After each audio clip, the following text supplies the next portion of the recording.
For those of you, thank you. Hope you don't mind this being recorded. You're happy with that, Ida? All good. Yeah. Oh, okay, fantastic.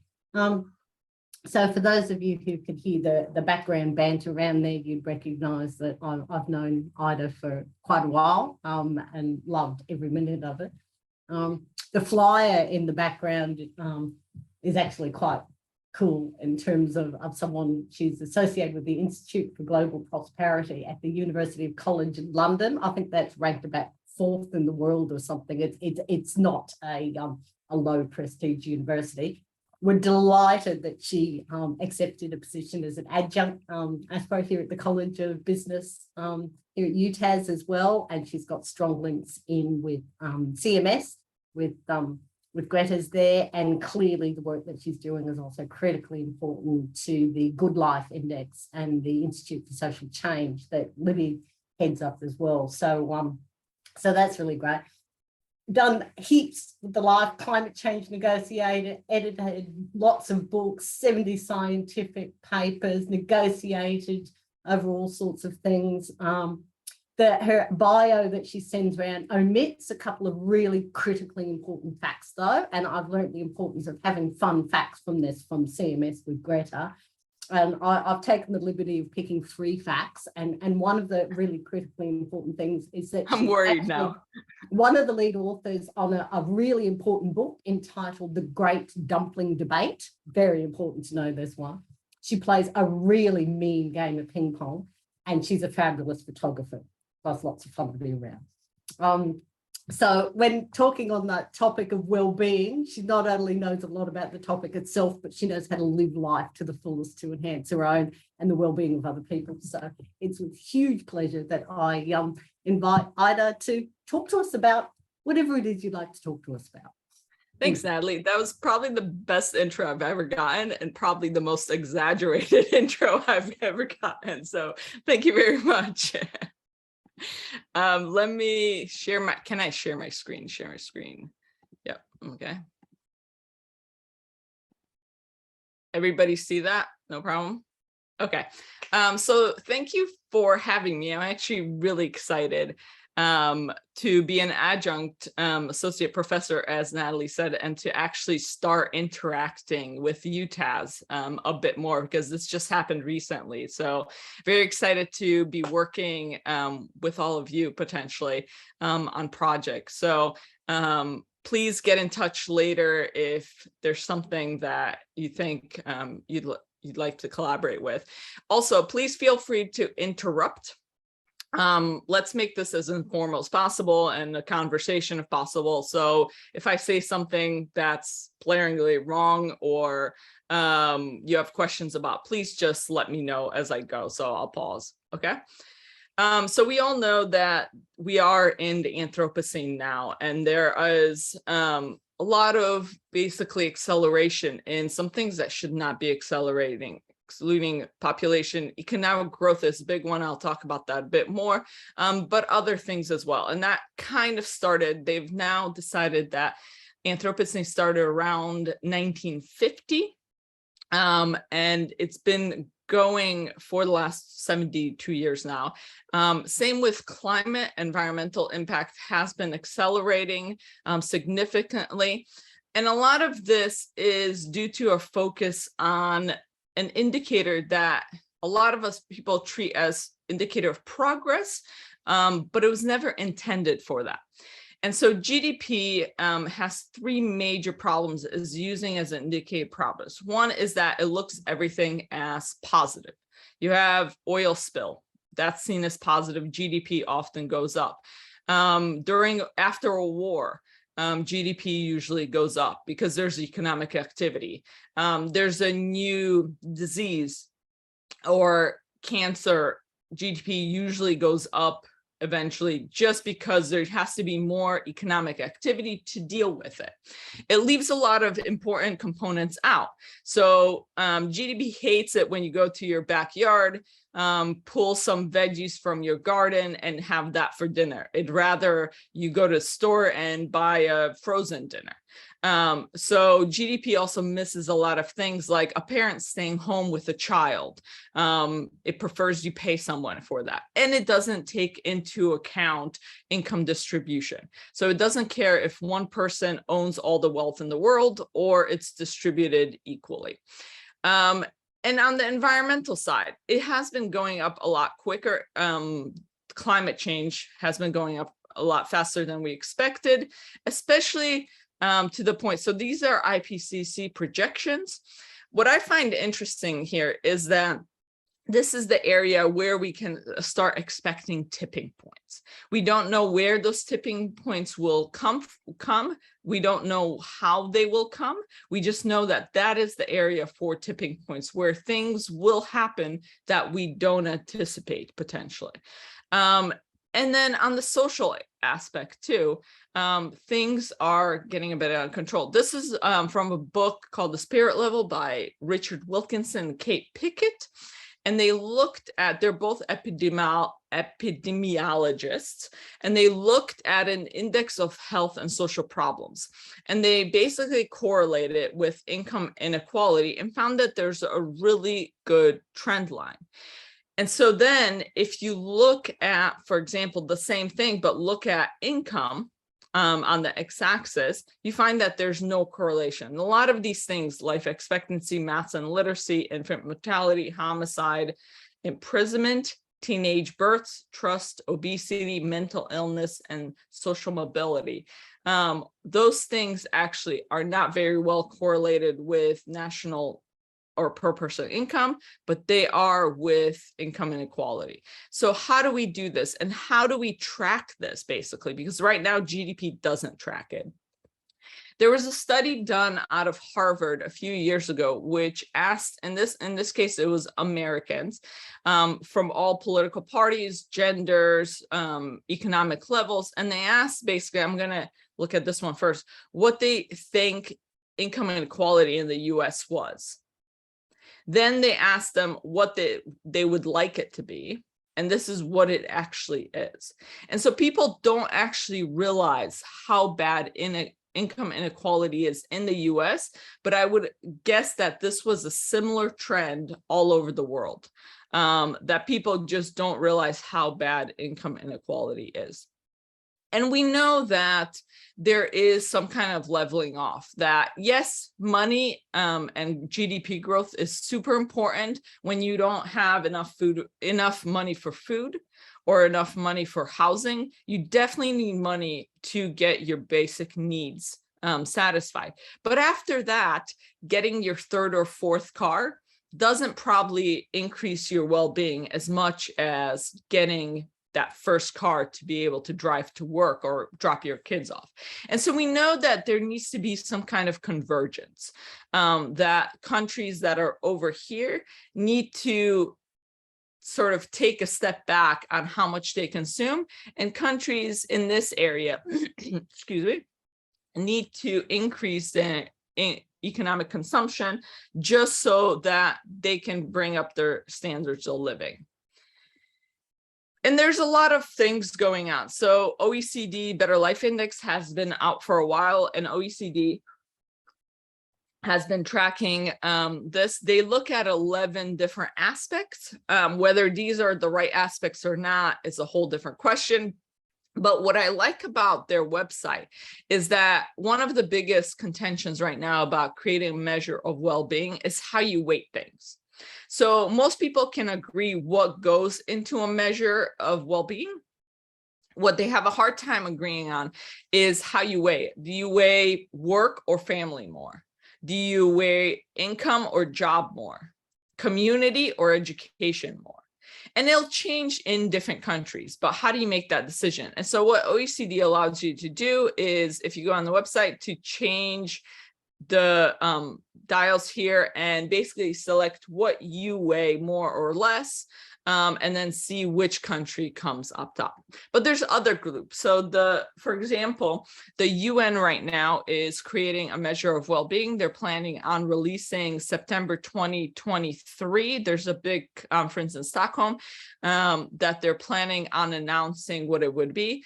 They are to some extent working with the World Bank, which is also has, this was used to be called the WAVES program, the Changing Wealth of Nations now, where they're actually looking at the natural capital of different countries and what that is valued at.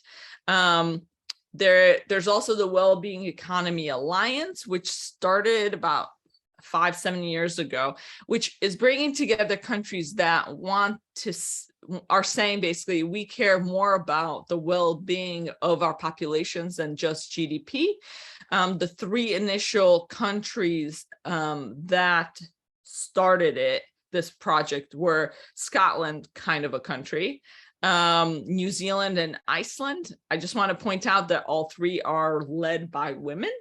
And since then, Finland has joined, Canada has joined, and Wales, the sub-country, has joined as well.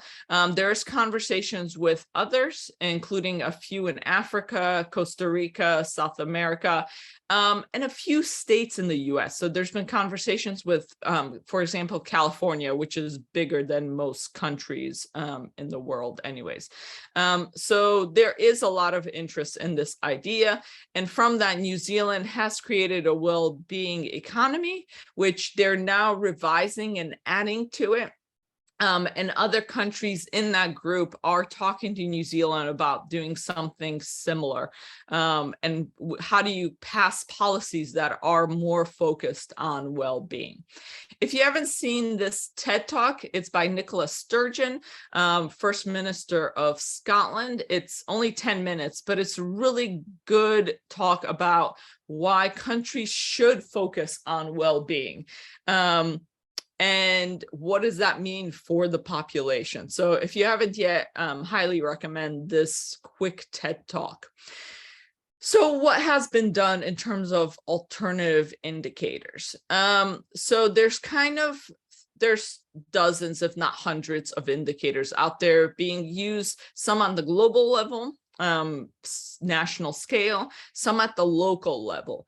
But they really kind of are in 3 groupings. So one is looking at corrections to GDP. So I talked about some of the issues with GDP. And so some of them try to take those issues and correct them, fix them, and create a new indicator. And I'll give further examples to one of those. Then there's a grouping of sort of direct life satisfaction, well-being questions. So it's an aspect of well-being, it's life satisfaction, but it asks usually through surveys, how satisfied are you with your life, basically. There's a lot of issues to that, but it is one way to get to it. And then there's composite ones. So that can take some of the subjective well-being questions we looked at the second part, and some of the objective, put them together in different ways and call it a well-being index. And this is just some of the more popular ones. There's hundreds out there in some form. These are some of the ones that have been more used around the world. So I mentioned the OECD Better Life Index, which is here. I'll talk more about Genuine Progress Indicator, which tries to adjust GDP basically, but there's quite a few. So in Australia, there's also the HILDA collects a lot of data around life satisfaction when they do their survey every year, and that's been used quite a lot. The UN one, the Human Development Index, is used as well, and they have been adding environment and inequality into this over the last few years. So all of these are changing and being updated as well. So if we look at GPI, the Genuine Progress Indicator, this is one that looks at just different indicators for the US in this case. And you see that GDP keeps going up. GPI, the red here, levels off. And And there is a big kind of thing. And I'll go through and focus mostly on GPI and GDP, but you see the same thing happens in China, that around 1995-ish, there is that separation between GDP and GPI. The same thing, I can't even see it because you guys, oh, it's India, sorry. Your pictures were at the top. And so there's, in India, same idea that happens, where GDP keeps continuing to grow and GPI levels off. And then Vietnam is the same. You see the same pattern, and you see the same pattern for a lot. We did this paper 2013 now, where we looked at 17 countries. So these were the 17 countries that had GPI done for them. We did not actually calculate the GPI for any of these. We just used data that had been out there. And in this case, it's GDP per capita. Notice that Africa is missing. Since then, GPI has been calculated for South Africa. We see the same trend we have in a lot of them, where GDP keeps growing, GPI has leveled off at some point. But then you see, if you look at GPI per capita, there isn't that nice trend upwards. There is a flattening out or even a decrease in quite a few of them. We've been trying to redo this paper over the last few months, and finding it a lot more difficult, because one of the problems is that as GPI is calculated, different people can't find certain data, so they change the methodology. And it's gotten to the point where it's hard to compare these with the varying GPIs, because they're just becoming at different scales. And so a different way will have to be looked at to do this. There's a question on Nanta. Yeah, just sorry if I butchered that. Confirm, what does GPI, what does it calculate? So you went through it, so I sorry, I got lost. Yep. And I guess I don't have that slide. I used to have a slide. So basically what it does is it puts into it income inequality is one thing. It takes out some of the environmental degradation that has been occurring. So carbon emissions, so on, it takes out, and then it puts in some of the social positives. So it puts in volunteer work, it puts in domestic work, it puts in some of the child care. So it tries to adjust those three major problems with GDP that I spoke of earlier. So can I just ask another question? Then what would GDP per capita, what would that mean then? I mean, GDP per capita, it has a clear meaning. GPI per capita, what would that? Well, okay, so you're saying GDP per capita has a clear meaning. What's the meaning? What's the meaning of GPI per capita? That's no, but I'm asking you first. What's the meaning of GDP per capita? So what goes in? The income of the country divided by the number of people in that country. Right. And so what this is saying is, yes, it's still the income. So it still uses personal income as that first initial aspect of it, the input, and then adjusts it for things like the environment, social issues, inequality. So basically what it tries to do is create an indicator that is more about true income instead of just growth of money, whether it's good or bad. So it would then be not bounded. It will go from 0 to some big number. It's just it could potentially. Yeah. Okay. Correct. So it's not bounded by 0 to 100 or something like that. No, it's not. So when we did these, we indexed them to 1990 just so that we can compare them. Okay. All right. But GPI is usually not bounded. No. Okay. Okay. Okay. So then when you put them all together, this is sort of the global, well, the 17 countries, which do make up about 60% of the global population, and I think about 68% of the global GDP. But you can see that around 1978, there is that sort of trend of flattening out GPI, and well, GDP keeps going. And it's what Herman Daly calls economic growth and uneconomic growth, where the economy is still growing, but it's not economical. And a lot of this split has been found to be due to environmental degradation that should actually be counted as negative, but is counted as positive.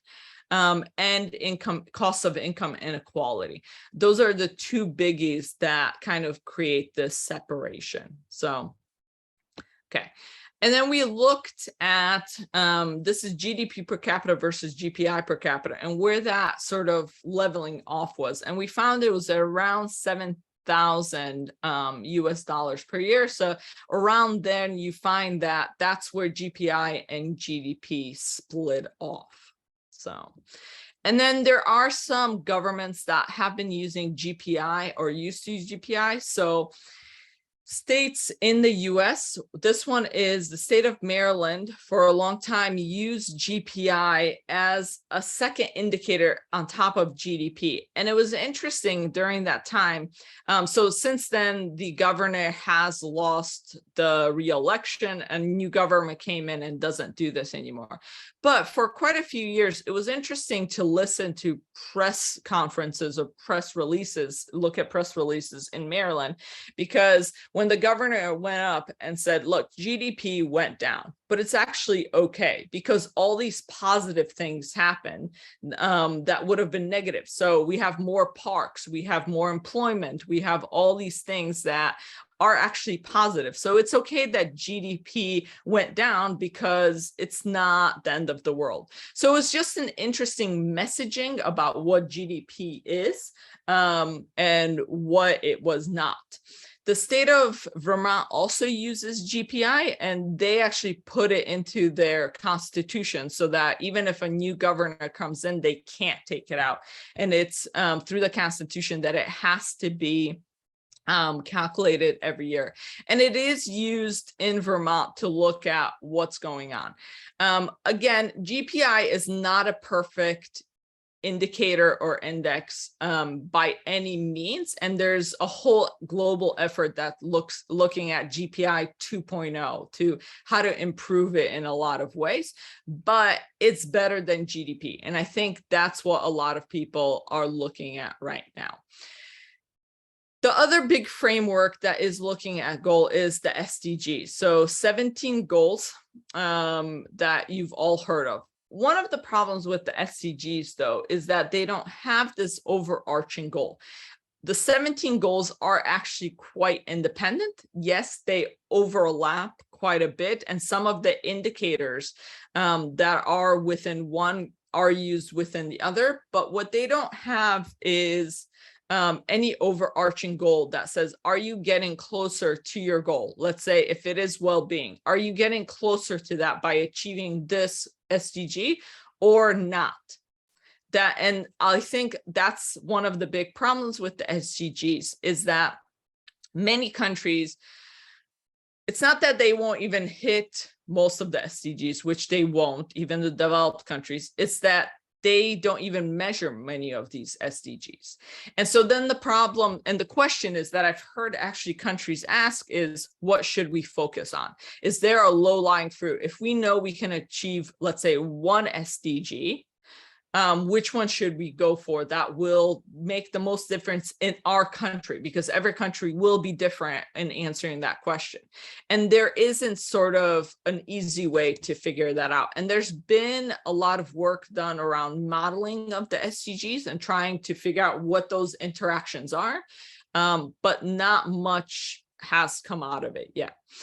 So we did this study where we took life satisfaction, global life satisfaction, again, one aspect of well-being, but it's the easiest one we could get our hands off without making a decision about which indicator to use. And we correlate it with basically every SDG indicators. So there's 360 something if you don't split them out into sort of the male, female, different age groups, etc.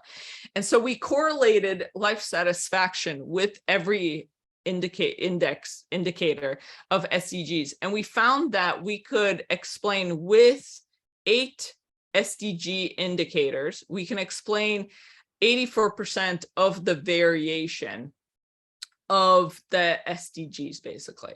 And we found that those were, as you see, so it's proportion of population using basic drinking water services. That one makes sense. And you could see we split it up into developed and developing countries and all countries. So you could see on the right there, but death rate due to road traffic injuries. With that one, a lot of these we found were proxies. So with that one, one was about traffic deaths, but a lot of it was about missing infrastructure in countries. Were there proper roads? Was there proper infrastructure in general for the populations? Universal healthcare coverage. That one makes sense. Do people have access to healthcare? Basically, crude death rate attributed to household ambient air pollution. Makes sense. Clean air inside and outside of the house. Next one is about air pollution as well. Also makes sense. Domestic crop consumption per capita. Access to food. Is there enough food to go around?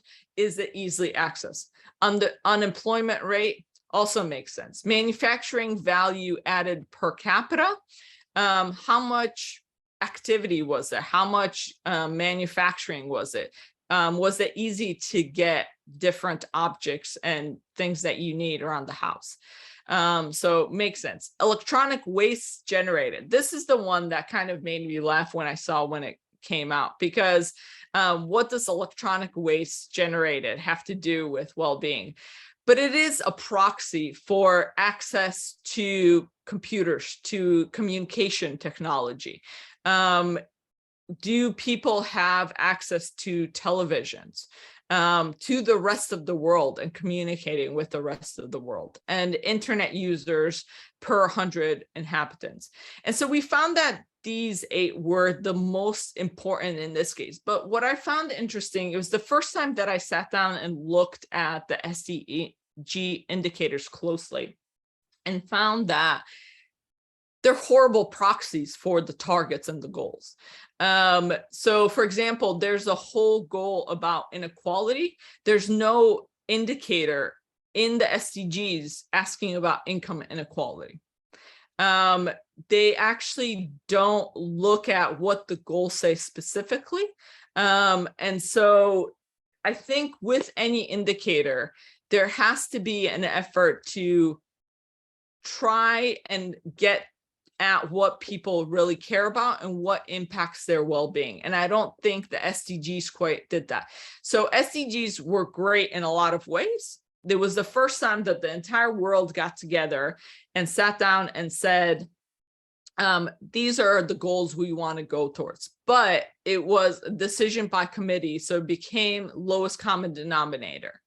And at the end of the day, the indicators that were put into the SDGs didn't exactly say what was best for the population necessarily. So in some cases it did, in some cases it didn't. But and then what we did was, using those 8, we tried to group countries. So we worked with a statistician that did a cluster analysis and tried to see which countries grouped closest based on those 8 indicators and which ones could work together, for example, to try to enhance some of the issues ahead. And you could see that a lot of them, like Australia, Canada, New Zealand here, a lot of sort of Iceland, Norway, Luxembourg, a lot of them grouped based on geography or similarities, but then there were some which were quite different as well, which I thought was interesting. So Cuba and Thailand got grouped together, and there were some others that you wouldn't expect. So how do we allow countries then, not even with this specifically grouping, but is there a way to bring countries together to say, you know, you guys are having similar issues. How do you work together on advancing some of these solutions that are important for the populations? I'm just checking on time. Sorry. Okay, got it. Thank you. Sorry. Okay, so looking at the costs. So the cost of SDGs. So 17 goals, 169 targets, 232 indicators, 650 if you subdivide. So to measure these indicators, it would take $45 billion over 15 years, or $3 billion a year, which we have not been putting in. And we're about halfway done with these indicators. So in 2030, they're expected to come out with a next set of indicators. And the cost to actually implementing them are $5 to $7 trillion per year, which we have not been doing. So if you look at the indicators and what is being calculated, for example, US, UK, they haven't been measuring most of these indicators. So developing countries can't be expected to measure them as well if the big developed countries aren't measuring them as well. So this is some work we did while in Australia. I had a DECRA for a few years, and this is some of the work that came out of it. What we looked at, we also use life satisfaction in that respect, and we tried to see if we could find correlation with different aspects of people's lives. And so in this case, we used the HILDA. That has been going on since about 2000 every year. About 30,000 people are interviewed every year. And we try to correlate life satisfaction with basically all the other indicators within the HILDA to see what contributed to people's well-being most. And this is the ones that came up on top. Keep in mind, there are other things. So in every one of these, age will be important, health will be important, employment will be important. These are just the aspects that came up on top. And I did find it interesting. So a lot of Queensland and Tasmania, age is the critical aspect that is important. Employment in the Northern Territory aspects, health in a lot of this Northern Territory, West Australia area, built infrastructure, having access to built infrastructure, and relationships, kids, family life was key in these areas. We also looked at what detracts most from people's well-being. I found this quite funny, that being a male in this part of the world, if you think about it, it makes sense though, because most males in that part of the world are miners and do a lot of hard work. And so that definitely could be seen as detracting from well-being. But the interesting part, so when we did this, both this one and this one, we did it at SA2s. For those that don't know the statistical area, twos that, what is the statistical office called in Australia now? Too many countries, too many offices. But basically they have, they divide the country into 1 through 4 statistical offices. And the one is, thank you, ABS, thank you. And so basically what they do is statistical SA1s are about 100 or so people per area. SA2s are under 1,000. SA3s, they just keeps growing. And so we used SA2. So this is just under 1,000 people per grouping. So an area like this, you would have a few hundred and not few thousand SA2s. And they all basically said that the thing that detracts most from people's well-being is inequality in life satisfaction. So people seeing others being a lot more satisfied with their lives detracted, but it also went the other way. So people seeing other people not well off also detracted from their life satisfaction. So we did go back and check, and it did go back both ways. So there is a large part of the country where seeing others that are not as well off or are better off detracts significantly from their life satisfaction. Let me click. And we went through and looked, this is just a very basic graph looking at Australia and where people kind of laid. And in Australia, it is close to 8. So on a scale of 0 to 10 of life satisfaction, average is about 8-ish. And they split up into these 3 groupings. There's various work on this where they look at suffering, struggling, and thriving. So up to 4 basically is suffering, up to 6 is struggling, and then thriving. However, it is important to see that there are people down here and there are people that are having a really hard time, which when you just take an average are basically averaged out. So it is important to look at not just the national average, but look at specific regions. There are areas in the country when you do it at SA1 or SA2s where the whole SA comes out as being at a life satisfaction level of 1 or 2. And so it's important to look at what's happening there. But we want to look at basically, there's this idea in well-being that there's a point where people kind of tend to, and we want to see for those people that were worse off, whether is there ways to kind of shift them towards a higher life satisfaction. But we found that the standard deviation of life satisfaction basically increased with when you were suffering. So basically it's saying that people that are suffering have a really hard time changing where they are, versus people that are thriving tend to come back to a high level of life satisfaction.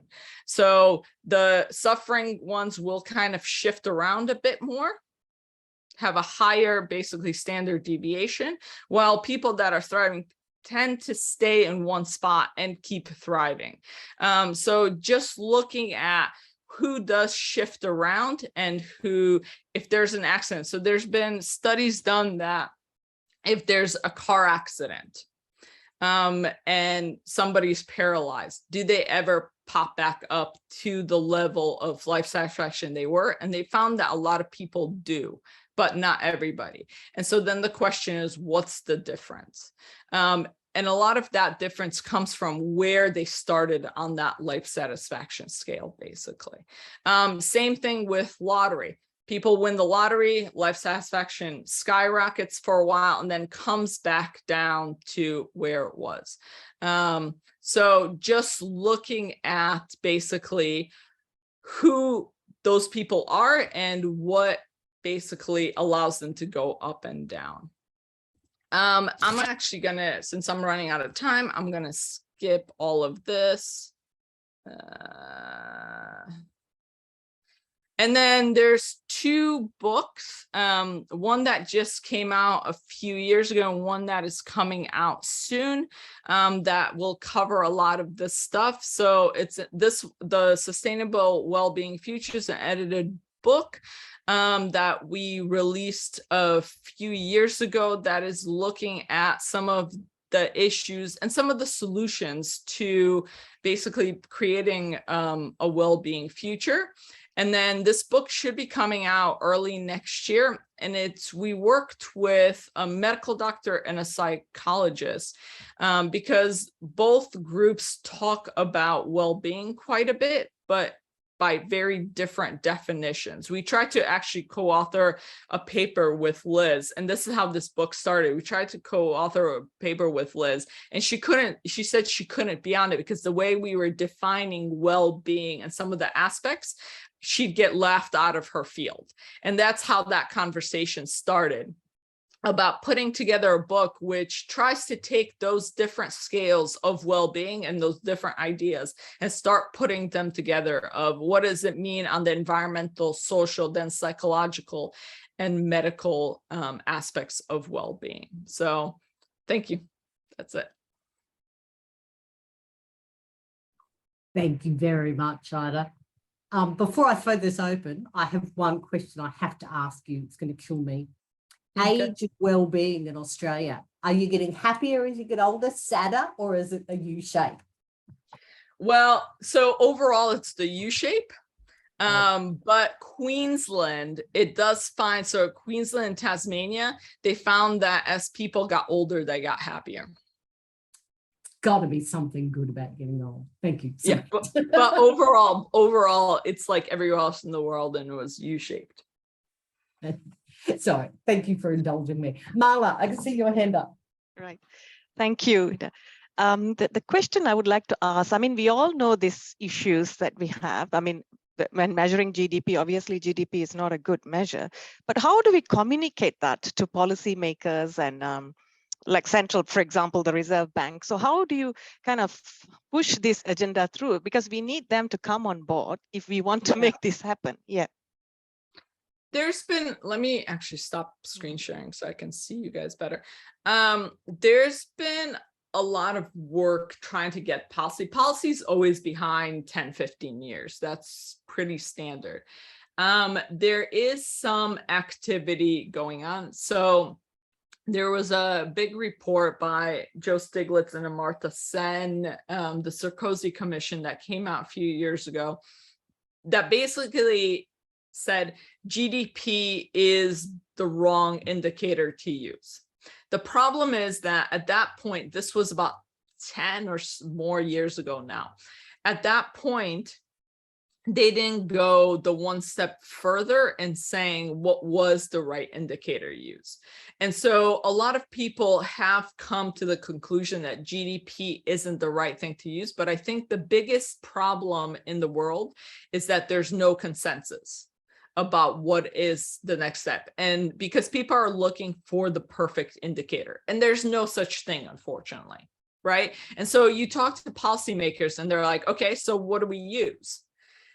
Well, the answer is it depends a bit, right? And so there is, I mentioned that the UN, the World Bank, OECD, even the statistical office in the UK are all working on indicators to use. The problem is they're not really talking to each other. I was talking to somebody from the World Bank and I mentioned the EU effort and they're like, oh, might be good to talk to them. And they've both been working on this for a few years now. And so there is no consensus among academics, policymakers, practitioners, in general, about what do we use. And I think one thing that we do need to kind of realize is that we'll have to use something, and policy isn't good with this, but we'll have to implement something and see how it goes. It has to be an adaptive policy that changes over time. Policymakers aren't very good at that, unfortunately. So it is getting there. And I think academia coming to a consensus would help a lot about what to use as next steps. Thanks very much. Yes. Did you have another question, Marla? I can see your hand still up, but you are? Okay, Maria. Yeah, thanks, Ida, for that. Really interesting. Actually, I wish I could put this recorded video to my students in economics of social issues, because we touched on this and you've explained it beautiful. Anyway, yeah, on the point that Mala made, one of the tricky things in terms of policy is that then you run the risk that politicians pick the one that suits them best during their career or their campaign, right? And therefore they use it for the purposes that shouldn't be used, I guess, more for a political purpose. And then, as you say, as happened with the example you provided, I think in Maryland, that then they stop using it as well, so that there's not that continuity. One of the advantages I get of the GDP is that it's the same for a century now or something. Like you can track over time. 1950s. Yeah. Right. Yeah. Okay. Right. Well, it is, but keep in mind, so I was doing this paper a few years ago and I was trying to find GDP for some country or other. And the World Bank has a number. And then I went to IMF and went to the country statistical office. And I found 3 very different numbers for that country's GDP for that year. And I did all the, made sure that it was all in the same currency, all the same year number. So there's, I wasn't dealing with inflation. I spent weeks on trying to figure out what the difference is. And I finally ended up talking to somebody in the statistical office, and they told me basically World Bank does its own and the country does its own, and they often come out quite different. And so we all think that GDP is the sort of like, oh, it's always the same, it has very clear things in it. It doesn't. It's still a bit same like any indicator. It's changing all the time a little bit, and it's being tweaked all the time a little bit. So I think it's important to know, yes, we have been using it since 1950s. And that's great, but we don't live in the same world, and we need to, and I'm not saying get rid of GDP, tomorrow. Let's keep using it, but let's understand what it is for, and then bring something else in that we can start using and creating that history with, that is used for progress or well-being or however we want to call it. The other thing, I was talking to a statistical office at one point, and they're like, well, we don't actually, creating and calculating another indicator will take, quite a lot of resources. We don't have those resources, etc. And what I didn't realize, and I was informed then, this was in Australia, was that to calculate GDP by that country, they employ 300 people that work on it all year round to calculate GDP, basically. It's a massive effort. It's not something easy and quick to do. And so with any other indicator, yes, it'll need resources as well, and nobody is denying that. But can we start shifting away from GDP towards something else, or at least start with adjusting GDP to correct for some of the problems? So, yeah, and somebody just said in the chat that GDP is being revised regularly. So thank you, Mala. And that's the thing. So it hasn't, if you look at GDP, what it was in 1950 when it started, and now it's different. So hope that answers your question. Thanks. Thank you. Robert. Hi, I had a fantastic talk. How could somebody measure the cost of income inequality? So not my specific field that I do, but I have Richard Wilkins and Kate Pickett, which are paid knowledge. That's exactly what they do. And having talked and spent quite a bit of time with them, what happens is that if you haven't read, well, let me promote their book first. They have first a book about 10 years ago called The Spirit Level, if you haven't read that. And then the second book that came out just a few years ago called The Inner Level. In the first one, they talk about the impacts of inequality on society as a whole and some of the issues that are created within society as a whole. And then in the second book, they talk about the impacts of inequality on an individual. So things like the fact that in populations that are more unequal, there's a lot more neuroticism. That's the word. But there's a lot more mental health issues and illnesses that have to be treated by society. So basically, the way you could value it, one way that they've mentioned, is looking at what those impacts are of inequality, whether on the individual or societal level, and seeing what it costs society to deal with them at the moment. Right. So if you do have all these mental health issues, for example, how much is it costing society? It's the same thing with air pollution, right? Look, one of the ways to value air pollution is looking at all the diseases and asthmas and issues that are caused by air pollution, and how much does it cost us to treat those.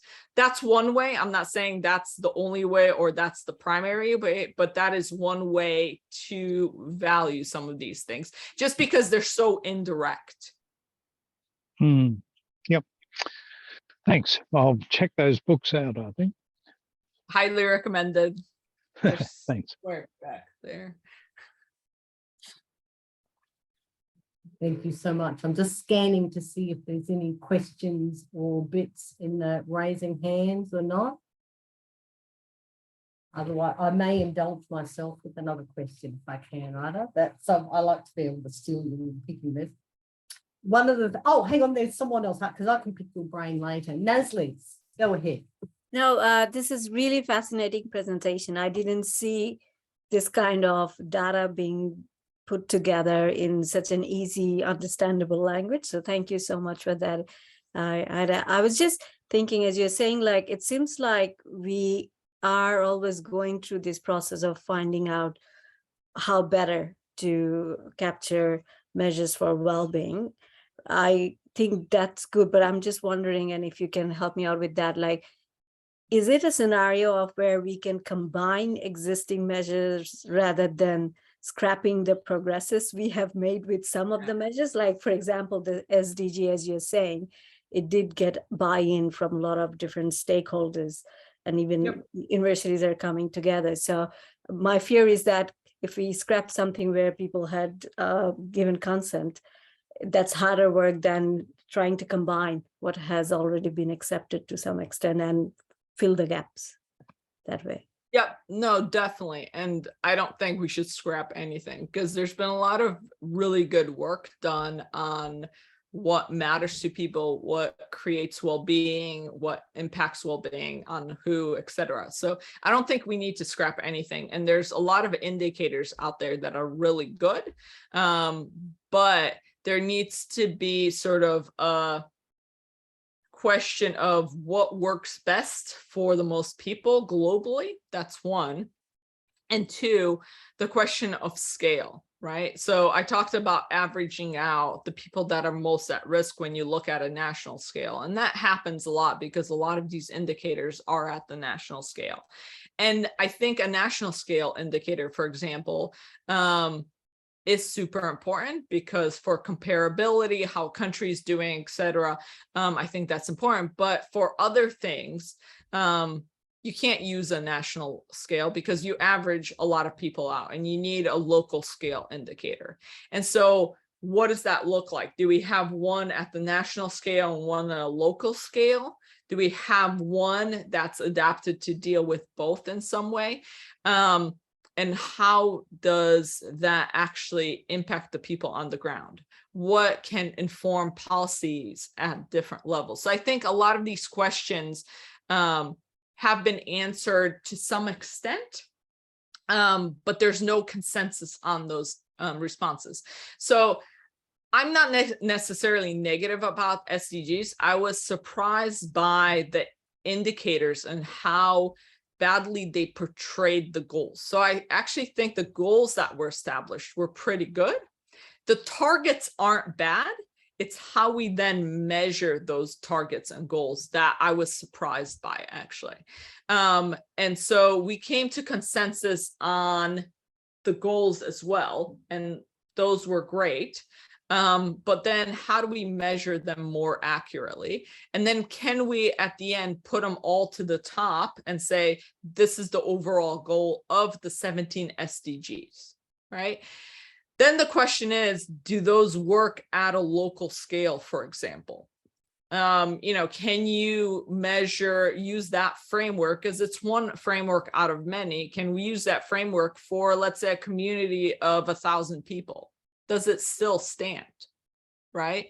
And there's other frameworks out there too. So Kate Raworth's donut, if I'm sure most of you have heard of it, that's being used at the city level, and it's definitely used at a country level. I was talking to a bank recently, the biggest investment bank in Europe, and they're actually, what they want to do is use the donut to assess how well the companies they're investing in are dealing with the environment, basically. So they're using planetary boundaries and then the donut to see if those companies all the way to the ground are hitting the planetary boundaries, and then whether they're implementing the right social aspects within the companies.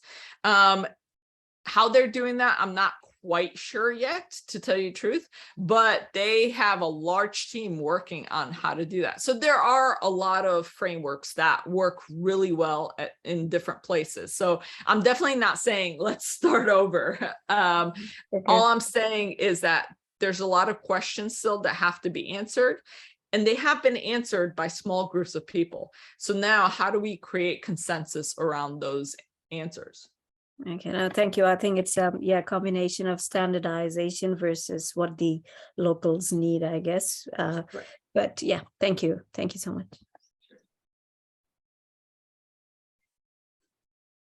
That's great. Well, I'm looking at the time now, and I'm thinking, I'm seeing the people having to run off to other things. So I'd like to thank you again, Ida. It's love hearing you talk. One of my favorite topics, obviously. Critically important to us, and the whole, I can see Libby there smiling with the good life stuff, and I see Sebastian there. So we are really happy to have you as part of the team and look forward to these conversations further. But yeah, great brain and great dumpling book. Thanks for having me. It was fun, and yeah, please stay in touch.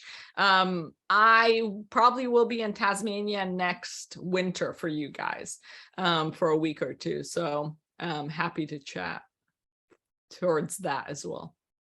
Yes, actually, and I invite people to flick me ideas on ways we can use and abuse Ida while she's here, without taking too much time away. But yeah, that would be brilliant. So that's great. Thanks again, Ida, and thanks everyone for being part. Brilliant. Bye.